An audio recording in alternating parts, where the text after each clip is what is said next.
Cristobal Espina played a vital role in the development of a modern Pan-Visayan metropolis.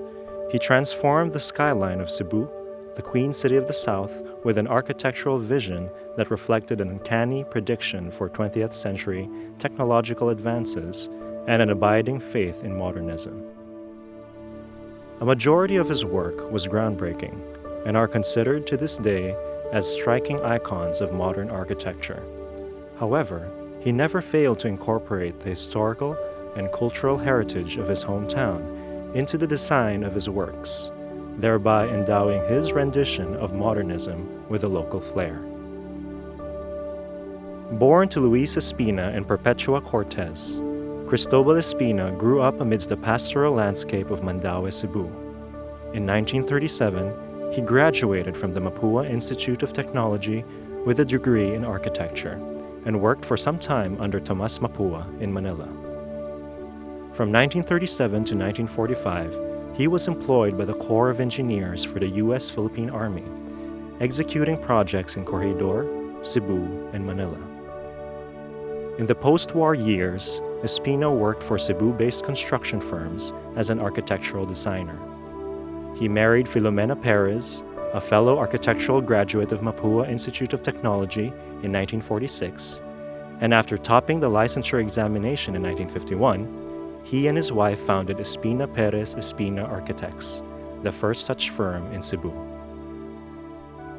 This firm would soon dominate the landscape in the region with a wide array of structures, government buildings, housing complexes, universities, seminaries, churches, banks, hospitals, hotels, theaters, gymnasiums, industrial complexes, commercial buildings, and residences. At the peak of his career, he was honored to be chosen as the architect for the restoration of the Basilica Minore del Santo Niño, an important landmark in the ecclesiastical heritage of Cebu and the nation.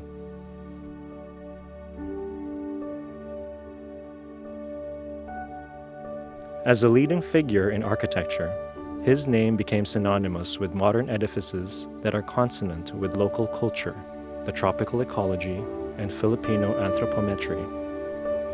His masterworks were remarkable for their simplicity, strong horizontality, and rectilinear geometry that partially enclosed a series of fluidly juxtaposed spaces within. His surface detailing evoked the honest expression of modern material and function, creating an overall aesthetic in alliance with the mid-century machine age.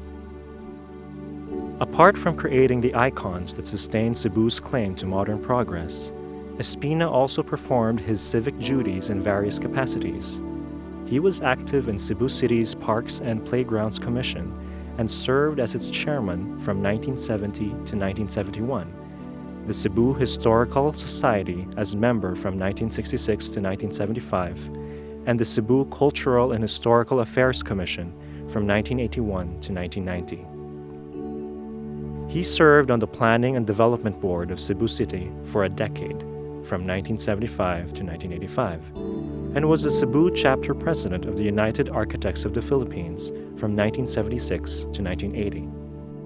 He also became president of the Rotary Club of Cebu West from 1971 to 1972. For 25 years, he unselfishly shared his architectural knowledge and dedicated himself to the teaching profession at the University of San Carlos from 1951 to 1976, and headed its Department of Architecture from 1968 until his retirement in 1976. In the year 2000, he was chosen as one of the 100 most notable Cebuanos of the century in a search done by the Cebuana Study Center of the University of San Carlos, the Historical Association of Cebu, and the Sun Star Daily. Espina's contributions both to the community and the architectural development of Cebu sparked the region's potential for growth. His works paved the way for progress and marked Cebu as one of the most beautiful and memorable metropolises in the archipelago. His prolific architectural career earned him the Apolinario Mabini Award as the Architect Builder of the Year. In 1983, and the Gold Medal of Merit from the Philippine Institute of Architects in 1991. His legacy is continued by 4 of his 8 children and several grandchildren, all architects practicing under the firm he and his wife established more than a half a century ago.